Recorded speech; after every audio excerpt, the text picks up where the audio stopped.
En tout cas, pour voir cette semaine agitée, semaine sur les chapeaux de roue, en fait, de toute façon, ça continue. Vous avez suivi, voilà, pour faire des transitions, mais évidemment, depuis ce qui s'est passé avec Trump. Alors, on regarde avec intérêt, il est en train de composer son gouvernement. Il y a déjà des choses plutôt positives, ça dépend de quel point de vue on se place, évidemment. Mais quand on voit qu'il a nommé Michael Flynn à la Conseil à la sécurité nationale, un poste, vous savez, hautement stratégique aux États-Unis. Là, on parle vraiment du monsieur qui va veiller à la sécurité des États-Unis, donc c'est pas rien. C'est l'ancien directeur du DIA aussi, qui a un CV long comme ça, mais qui s'était fait connaître, remarquer, et évidemment dans la fachosphère, chez les méchants d'Internet, parce que ce monsieur, il avait fait des déclarations fracassantes sur le fait que les États-Unis soutenaient Daesh et que c'était complètement une erreur, et que les États-Unis avaient même créé Daesh. In order to isolate the Syrian regime, the US saw the ISIL caliphate coming and did nothing.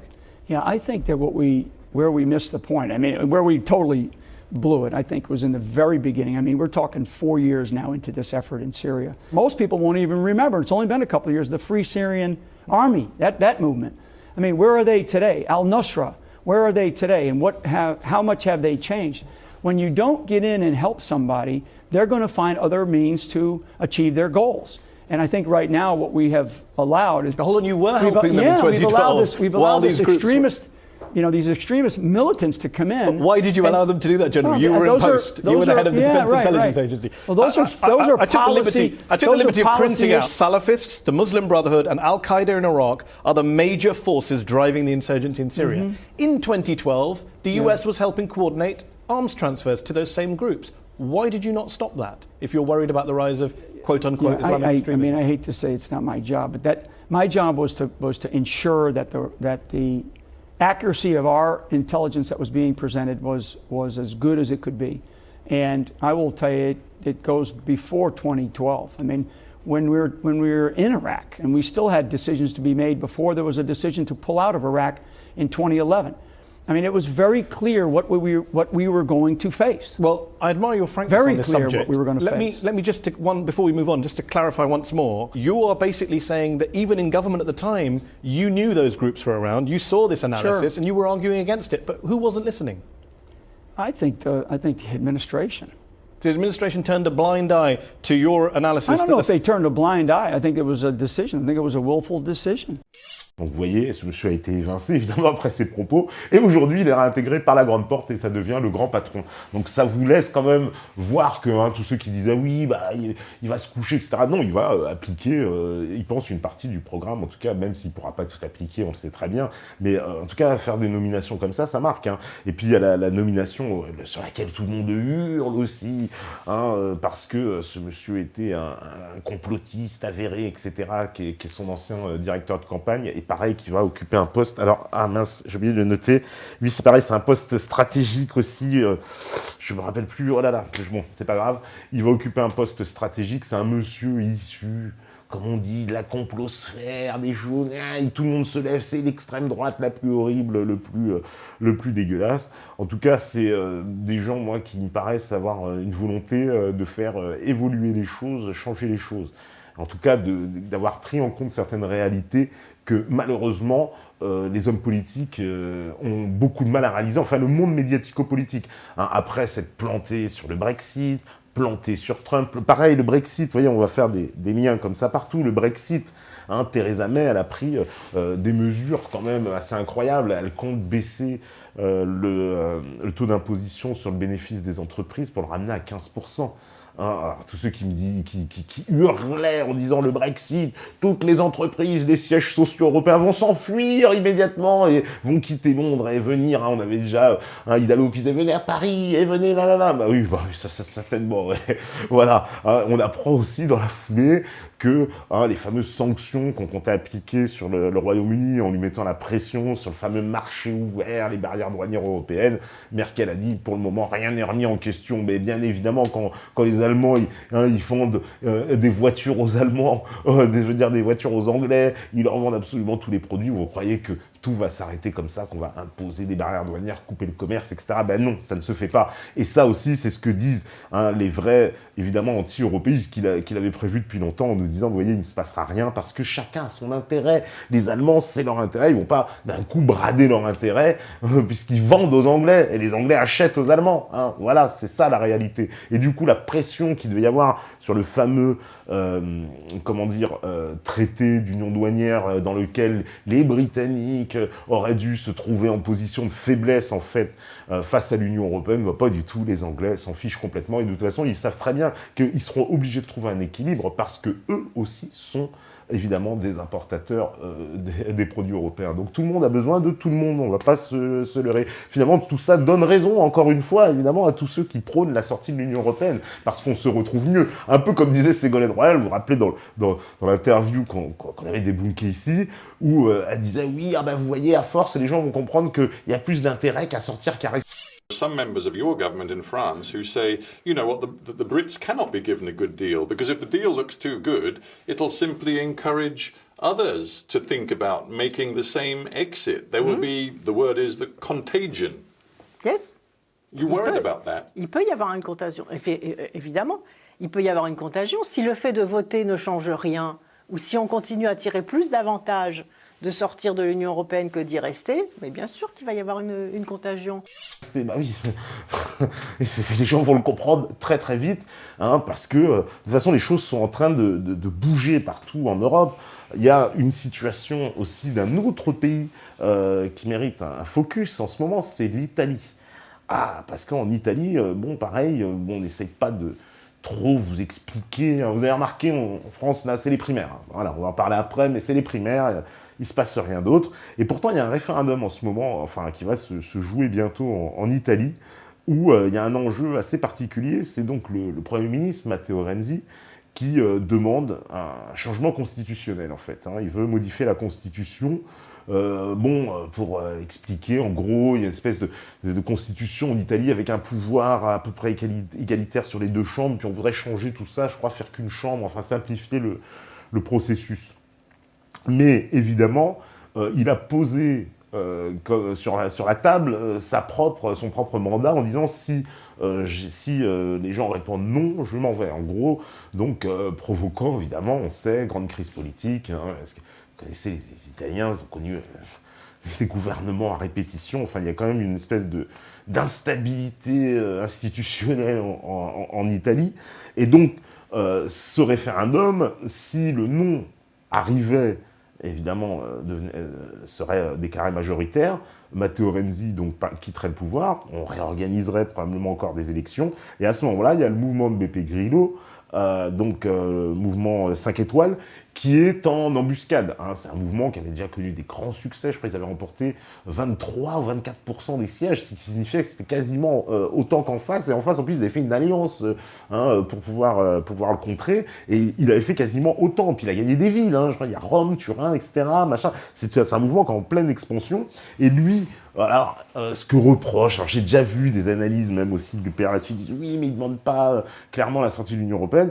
En tout cas, visiblement, apparemment, il demande un référendum pour la sortie de l'euro. Mais sachant que la sortie de l'euro est équivalent à la sortie de l'Union européenne, on le sait juridiquement, ça a été confirmé, même la Commission l'a rappelé dans une note, etc. Tout le monde est d'accord là-dessus. Donc, en tout cas, les observateurs nous indiquent ça comme aussi un coup supplémentaire dans le mur de l'Union européenne, venant cette fois du Sud. C'est la botte italienne qui pourrait mettre un coup dans le derrière sans qu'on s'y attende. Et là, Matteo Renzi, il met son truc sur la table, mouvement 5 étoiles en embuscade. L'Union européenne, elle commence à trembler parce que quand on remonte un petit peu plus haut, quand vous voyez l'Italie est au-dessus, il y a l'Autriche. L'Autriche. Donc, l'Autriche, vous savez, c'est un pays, il y a 8-9 millions d'habitants, c'est un pays très riche, c'est un peu le prolongement de la Suisse, espèce de Suisse, pareil, prolonger un peu l'Autriche, finalement, ça se ressemble beaucoup, très développé, très technologique, des gens qui sont très soucieux aussi de l'environnement, vous voyez, c'est un peu la mentalité comme les Allemands, peu très écologique. Et donc, les Autrichiens, par contre, sont, je ne sais pas si vous le savez, c'est un pays qui a 6 frontières, hein, puisqu'ils sont comme ça, au centre de l'Europe, et donc submergés, évidemment, par ces vagues migratoires, en plus, qui vont en Allemagne, mais beaucoup aussi qui viennent en Autriche. Alors, ils ont même déclaré dans la Constitution un état d'urgence migratoire, ils l'ont même défini, hein, pour fermer les frontières, etc. Et donc, il y a ce parti, le FPO, le Front populaire autrichien, prononcé FPE, hein, parce que c'est le haut tréma. Et donc, ce parti, avec à sa tête Norbert Hofer, hein, qui avait remporté l'élection, hein, quasiment, là. C'était au mois de septembre, là, il avait remporté l'élection. Puis il y a eu des fraudes, en fait. Donc le président qui avait remporté, ils ont dû annuler l'élection. Puis l'élection avait été reportée. Puis on a redétecté encore des choses qui n'allaient pas. Puis ça a reporté l'élection. Hein, c'est vrai que pour un pays européen, on n'avait pas l'habitude. Ça, c'était plutôt hein, dans des pays ouais, plus du côté du sud qu'on voyait ça. Et puis finalement, on voit que non, ici aussi... Voilà, en Europe, dès lors qu'il y a des enjeux, on voit que, tiens, les élections, c'est plus si clair, etc., quoi. Et donc, les Autrichiens sont appelés aux urnes, là, bientôt le 6 décembre, et on anticipe, bien sûr, cette victoire de Norbert Hofer, et tout le monde tremble, je vous dis, ça va faire trembler. Là, il vous en parle déjà à demi-mot, il suffit d'écouter les discours, alors là, ils sont quand même extraordinaires.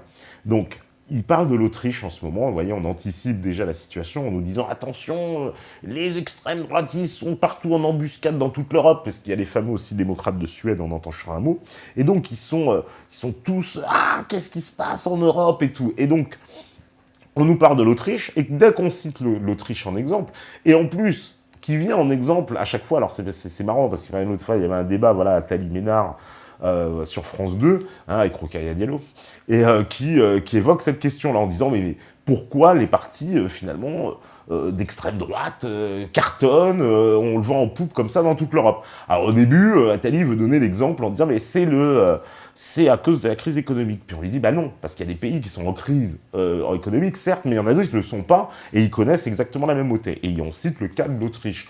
En disant, bah ouais, l'Autriche, non, pas de crise économique en Autriche, effectivement, pas de chômage, c'est un pays qui se porte très bien, et pourtant, c'est bien l'extrême droite qui a bien le vent en poupe, enfin l'extrême droite, dans la définition, hein, vous l'avez compris, doxaïque. Et donc ça contredit. Et là, qu'est-ce qu'il nous dit Attali? Ça, c'est fascinant. Oui, mais l'Autriche, c'est un pays néo-nazi qui n'a pas soldé son passé. Bon, alors voilà, on commence à vous expliquer, les Autrichiens, de toute façon, c'est des néo-nazis. Dans pas longtemps, on vous rappellera qu'Hitler est né en Autriche, ce qui est tout à fait vrai.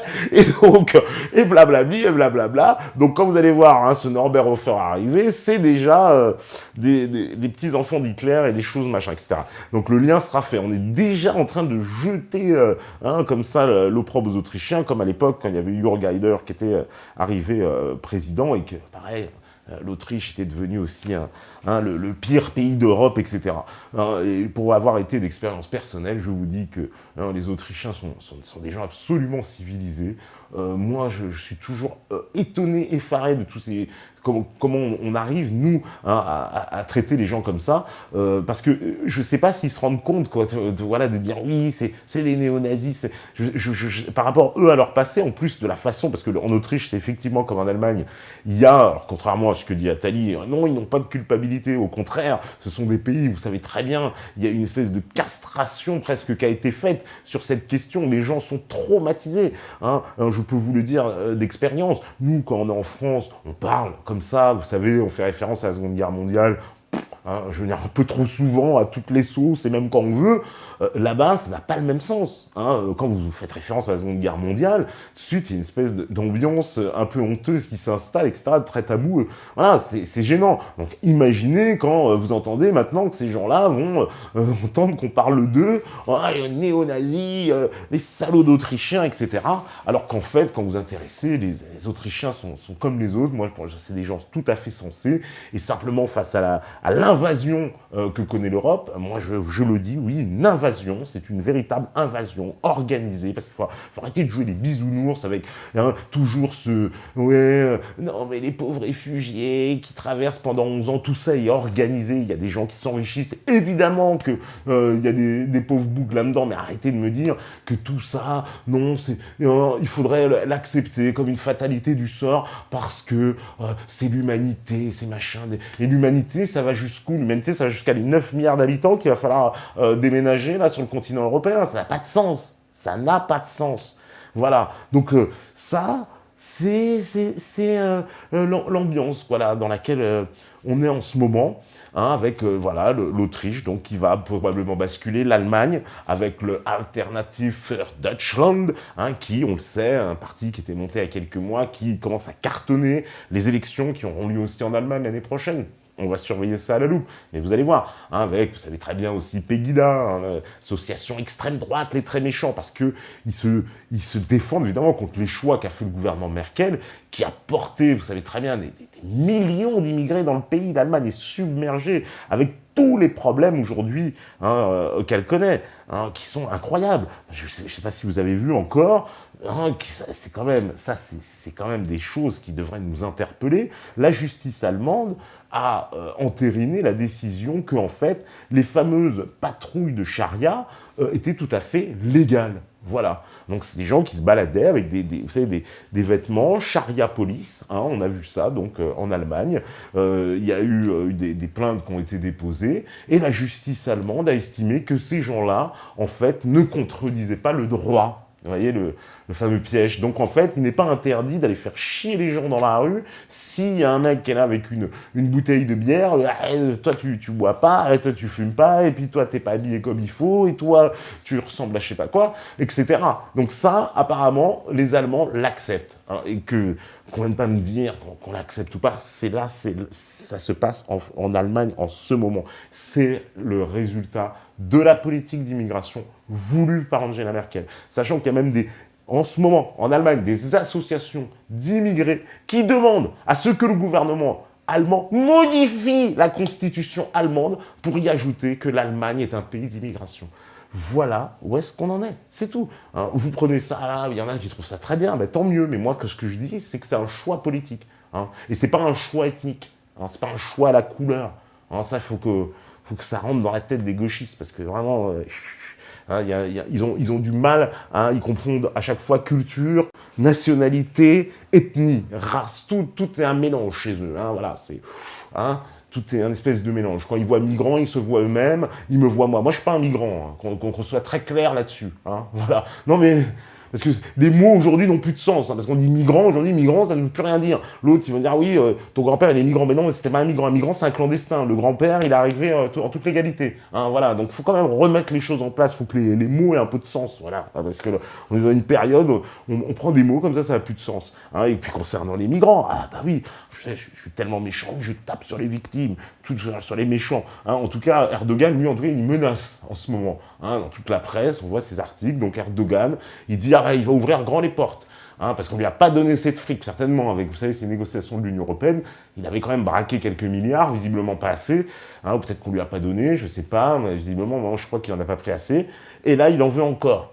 Et puis il dit, oui, moi, dans ce cas, je vais lâcher les migrants. Donc on voit bien que tout ça, c'est les migrants, c'est une espèce évidemment, oui, de pauvres victimes, chair à canon, utilisées dans ses ambitions géostratégiques, mais ça a quand même une conséquence. In fine, ce sera l'explosion, la destruction des nations européennes, en tout cas par le chaos civil qui est en train de s'installer un peu partout. Et on a déjà du chaos civil en Angleterre, en Allemagne, en France. En France, il y a du chaos civil, mais on ne peut pas le voir, évidemment, parce qu'on ne vous donnera jamais un tableau global.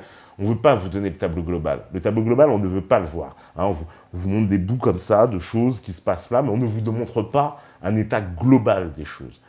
On vous laisse le faire, vous pouvez le faire aussi, c'est très difficile. Nous, pas une suffisamment grande chaîne pour faire des grands reportages, machin, etc., vous montrer tout ça, on essaie de faire ce qu'on peut. Mais il y a un tableau global, et quand vous observez ce tableau global, vous voyez bien qu'il y a une tendance.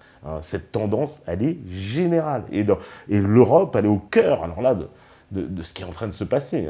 C'est évident, nous sommes, j'ai peut-être envie de dire sacrifiés, mais je ne sais pas. hein. Migrant officiel, ouais, c'est ça, ouais, migrant officiel, on pourrait dire ça comme ça. C'est marrant les termes, effectivement. Alors, qu'est-ce que vous me dites encore? Oui, pour parler aussi des nouvelles, parce que quand même, ça devrait quand même nous inquiéter, parce que vous savez, à la fois l'Allemagne, donc, elle autorise les patrouilles de charia. En Angleterre, elle, c'est plutôt l'inverse. Alors en Angleterre, elle est prise entre deux feux. C'est le droit anglais, c'est...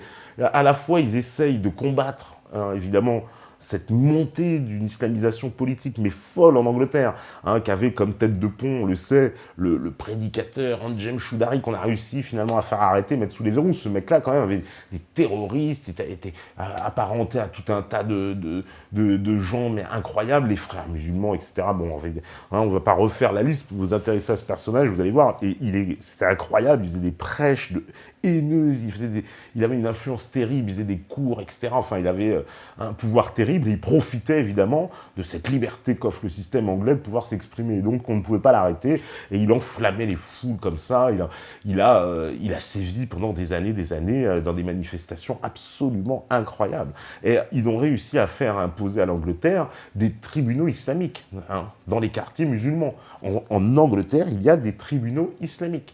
Hein, donc c'est quand même assez hallucinant. Enfin moi je ne sais pas, donc il y a des endroits où comment on appelle ça, les actes civils sont décidés par un juge d'un tribunal islamique, un juge musulman, donc ce qui n'est pas le juge traditionnel du droit anglais. Hein, vous voyez, c'est eux qui nomment leur juge. Hein, c'est pas. Donc vous voyez bien qu'il y a un problème.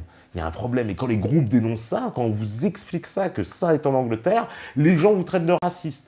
D'ailleurs, à un moment donné, il faudrait comprendre raciste et islam. L'islam n'est pas une race. Hein, quand bien même, en plus, on trouve de toutes les races. Donc ce n'est pas du racisme. C'est quelqu'un qui vous explique son pays est en train de changer et qui n'accepte pas la direction dans laquelle il va. Et c'est ce qui se passe en Allemagne, c'est ce qui se passe en Suède, c'est ce qui se passe en Angleterre. Voilà, Erdogan, je vous dis, qui menace. On sait que les services de renseignement de l'armée française sont au fait absolument justement de ces, on va dire, de ces mouvements migratoires. Ils en ont parfaitement conscience, ils ont complètement identifié les réseaux. On a relayé un article là-dessus qui est impressionnant et plutôt aussi inquiétant, puisqu'on nous dit qu'il y aura 1 million de migrants en Libye prêts au départ, justement avec ces organisations donc, qui organisent la traversée. Puis ils sont très organisés, ils mettent des bateaux, les bateaux quittent la Libye, puis ils appellent les gardes-côtes italiens pour dire, bah voilà, on a largué un bateau, puis évidemment les passeurs s'en vont, laissant ce bateau aux mains des autorités italiennes, etc. C'est comme ça que ça se passe, vous voyez. Donc il y a toute une organisation derrière. Donc à un moment donné, ah oui, évidemment, les erreurs qui ont été commises, ça c'est clair. Les responsables comme Sarkozy, vu qu'il a été battu, maintenant, ce serait bien que les juges ouvrent une enquête et s'intéressent à cette question. Qu'est-ce qui s'est passé dans cette guerre en Libye? Quelles sont ses responsabilités? Puisqu'aujourd'hui, c'est un des éléments aussi qui fait qu'on en est à cette situation-là. Donc il a une responsabilité écrasante, comme Juppé d'ailleurs, qui est ministre des Affaires étrangères, je rappelle, parce qu'il se disculpe beaucoup de cette question. Hein, on voit bien, Juppé, il faut oublier un peu, oui, mais il a quand même été ministre des Affaires étrangères. Hein. Il est au cœur, sans compter, membre du siècle, French American Foundation, etc. Bon, on sait qu'il est à Bilderberg, machin, bon, qu'il a des connexions comme ça avec les grands réseaux internationaux mondialistes, ça paraît plus qu'établi. Mais en plus de ça, quand vous analysez le fond de Juppé, de toute façon, de ce qu'il veut ramener, on voit bien que c'est une espèce de mondialisme multiculturel, au centre, d'ailleurs, qui parle plus du tout aux électeurs de droite. C'est pour ça qu'ils ont tous voté Fillon. Hein. Mais Fillon, c'est demain l'élection. On sait qu'il sera probablement élu. Il a tellement une avance confortable, sans que les médias auraient pu le prévoir. Ça aussi, c'était quand même assez comique de voir à chaque fois comme ça et de les voir pris au dépourvu. Mais voilà, puis Fillon, il arrive avec son programme. Fillon, en plus, si on analyse pourquoi il a connu un succès, si on voit la ligne Fillon-Juppé, Juppé, clairement, il nous fait un discours centriste de gauche, limite. Il se trompe, il aurait peut-être fallu faire ça, limite, s'il est au deuxième tour, là, il parle à tout le monde, mais espèce de truc comme ça, des électeurs de droite, ils en veulent pas. Fillon, lui, il a été beaucoup plus incisif, évidemment, sur les problèmes d'identité, je dirais, ce qui touche profondément les gens sur les questions de la culture française et de la France, quoi. Vraiment, c'est ça qui était vraiment marquant entre les deux. Après, le programme économique de Fillon, on a bien compris, c'est application des GOPÉ, hein, les grandes orientations de politique européenne, voilà, je te fais des coupes à 100 milliards dans le budget de l'État, 500 000 fonctionnaires en moins. D'ailleurs, il est contradictoire parce qu'il dit je vais rajouter des flics, mais je vais enlever des fonctionnaires, donc on va les enlever où? Je vais améliorer la santé, mais je vais enlever des fonctionnaires, comment on va faire? Je vais améliorer l'école, mais je vais enlever des fonctionnaires. Alors je me demande où est-ce qu'on va prendre tous ces fonctionnaires qu'on va enlever, en prétendant ensuite qu'on va remettre des services publics sur les rails. Ça me paraît complètement fou. En plus, Fillon a fait référence à Milton Friedman, à tout, évidemment, vous connaissez cet économiste, hein, les Chicago Boys, avec ses techniques. Je vous invite à aller voir le film de Naomi Klein, La stratégie du choc. D'ailleurs, c'est un peu ce qu'il propose pour la France, c'est un remède de choc, puisqu'il dit en 2 mois, pendant l'été,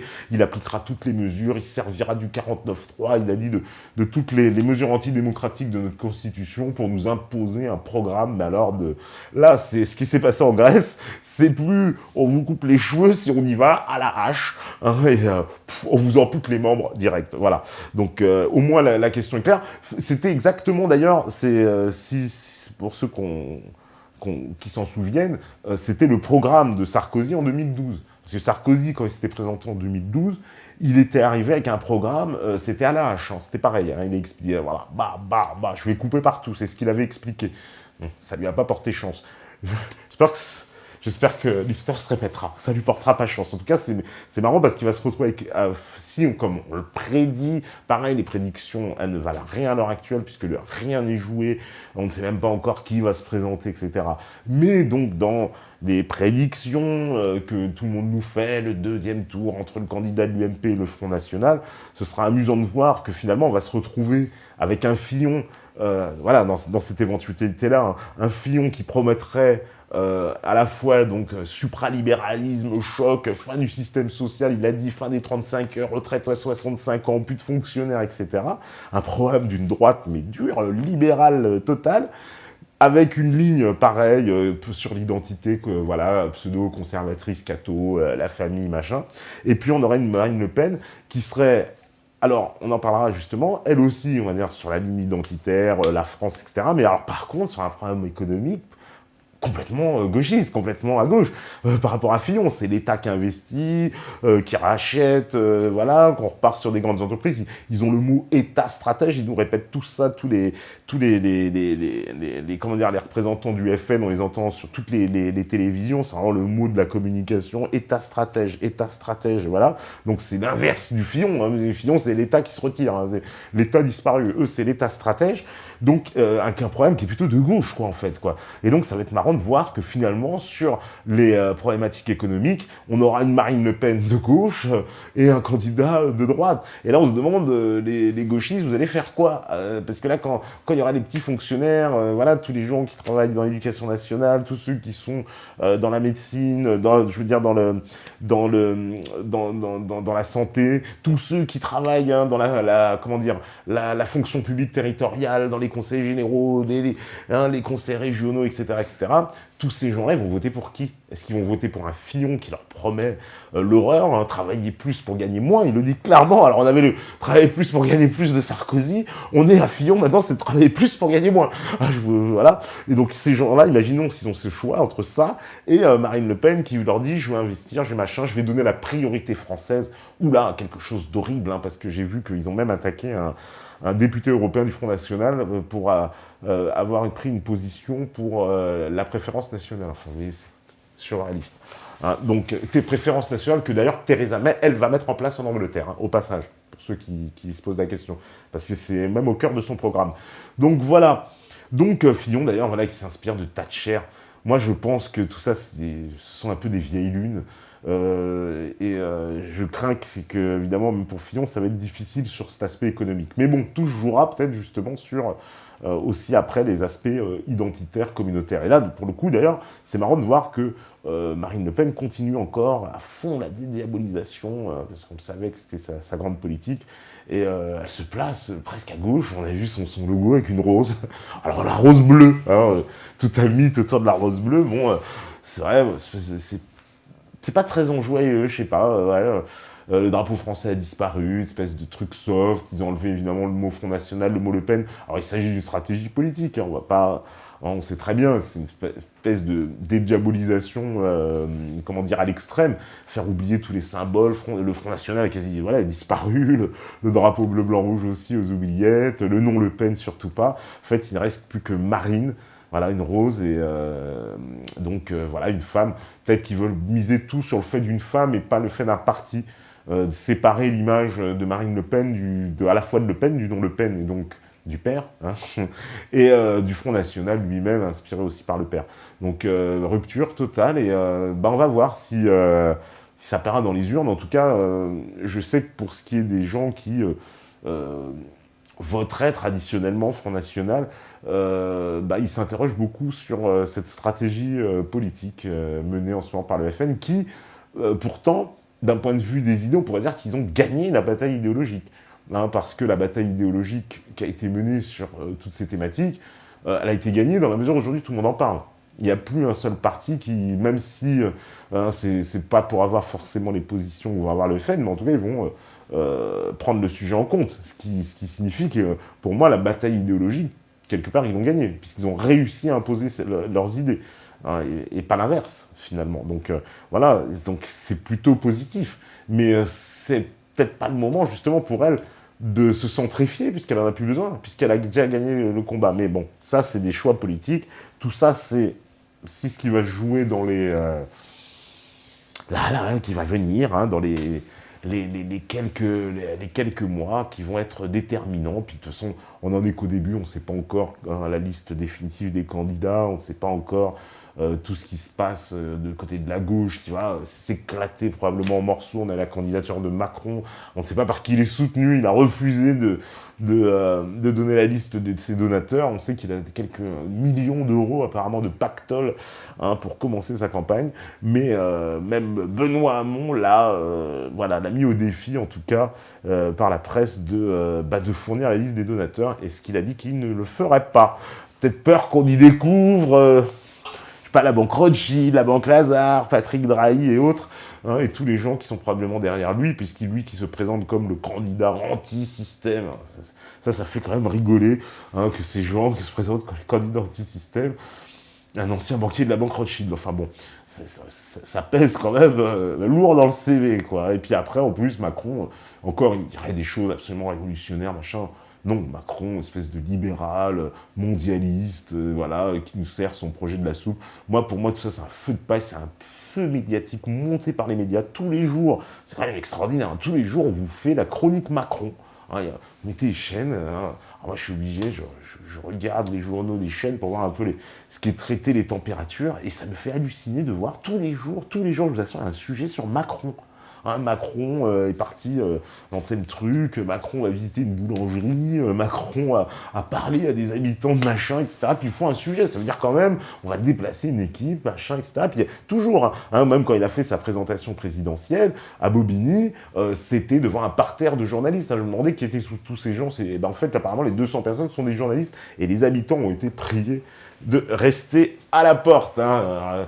C'est encore un beau coup d'éclat à Bobigny, je fais ma déclaration en banlieue, hein, je suis un proche des gens, évidemment. Bon, tout ça me ressemble beaucoup pour moi à un feu de paille, et le feu de paille Macron qu'on nous vend comme ça. Alors, il y a peut-être des gens qui vont y croire. Il y a beaucoup de trolls internet, nous aussi on en a beaucoup, hein, j'ai remarqué qu'ils viennent nous voir.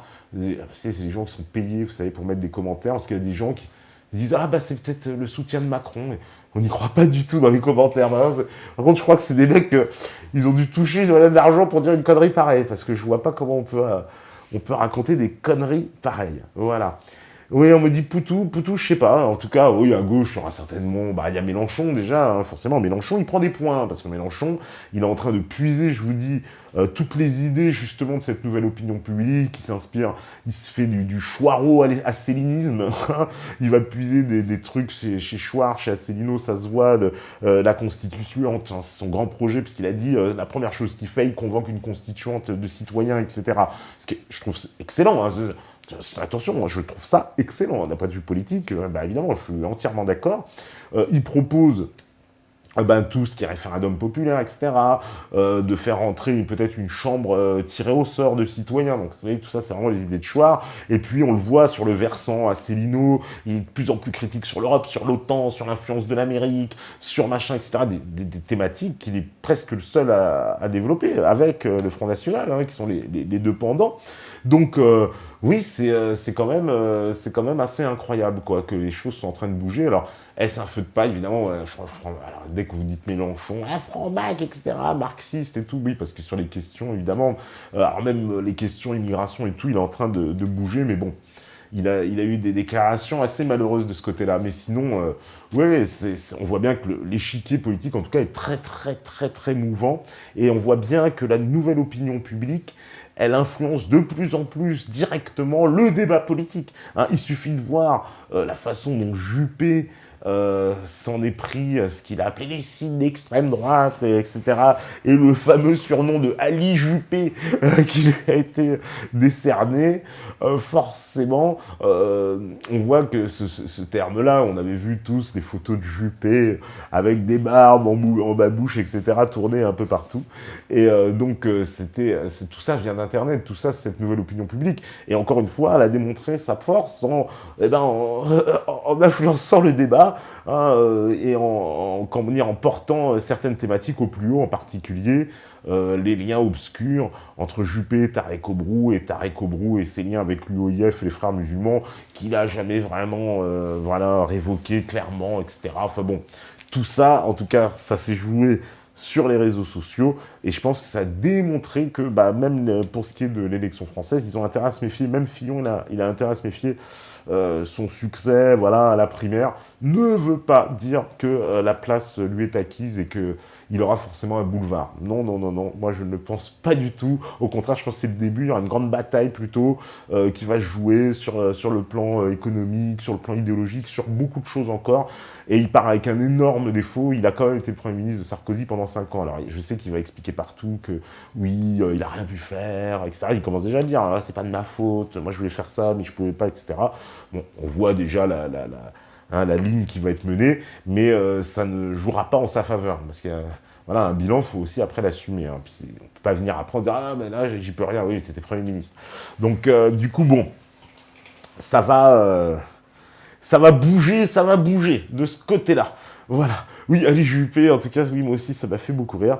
Hein, surtout que ça fait, lui-même en a parlé, il a encore évoqué, d'ailleurs, hier soir, le site Riposte Laïque. Moi, je suis l'objet d'une campagne absolument ignominieuse qui a commencé par m'accuser d'avoir financé sur fonds publics à Bordeaux une gigantesque mosquée qui n'existe pas. Ensuite, j'ai été rebaptisé, si je peux utiliser ce mot, d'Ali Juppé, grand mufti de Bordeaux. Et la dernière campagne, c'est tout simplement une accusation de salafisme et de antisémitisme. Vous sous-entendez voilà, que cette proche absolument pas. Mais laissez-moi terminer. Absolument pas. Laissez-moi terminer. Cette campagne me fait beaucoup de mal.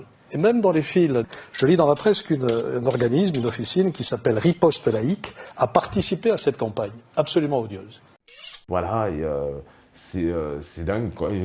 J'ai vu un article sur Riposte Laïque qui disait c'est génial, c'est notre attaché de promotion, il nous fait engranger les vues, ce qui est logique, c'est vrai, il joue les attachés de presse. C'est dingue comment, comme ça, les hommes politiques trouvent des démons, mais vous savez, ces démons, c'est eux qui les font monter, qui les créent, hein, c'est tout. Après, ils vont encore s'en plaindre. C'est bien d'avoir des boucs émissaires comme ça, mais c'est juste de l'information, en fait, pour moi, qui a été donnée et que les médias ne donnent plus, hein, parce que quand vous êtes face à des telles lavettes politiques, hein, qui pas. Alors, ils ont essayé, en plus, Jadas, de temps en temps, il essaye comme ça de balancer un truc, mais bon, ça vole pas loin. Hein. Et puis, on a vu, en plus, comment ils ont été agressifs, même pendant le débat avec Sarkozy, s'en sont pris aux journalistes. C'était très marquant de voir, un espèce de truc, on va vous mettre à l'amende. Clair. Oui, mais c'est dommage que je sois pas un migrant. Je pourrais gagner 2500 € en retournant au Gabon, effectivement, parce que vous savez que maintenant, on propose de 2500 €, évidemment, aux migrants, et sans compter, évidemment, un billet d'avion gratuit, et, il faut le savoir, une aide qui peut aller jusqu'à 10 000 € s'ils souhaitent ouvrir un commerce ou quoi sur place. Donc, vous voyez, la politique de remigration, finalement, elle est déjà en place, simplement. C'est un peu du grand n'importe quoi, comment elle est réalisée. Mais tout ça est absolument réel, hein. C'est la France qui a monté ces mesures-là, donc les migrants peuvent repartir chez eux, et on leur donne de l'argent, et puis vous savez très bien ce qui se passe, hein, c'est la même chose avec les Roms, c'était toute une filière, les mecs ils se barraient, et 3 mois après ils revenaient, voilà. Et ils avaient tout compris, voilà, ça c'est les genres de trucs, c'est du grand n'importe quoi. En tout cas, on va faire la pause, et puis on va revenir juste après pour le karaoke des Bunkages. Voilà, à tout de suite, à vous la régie.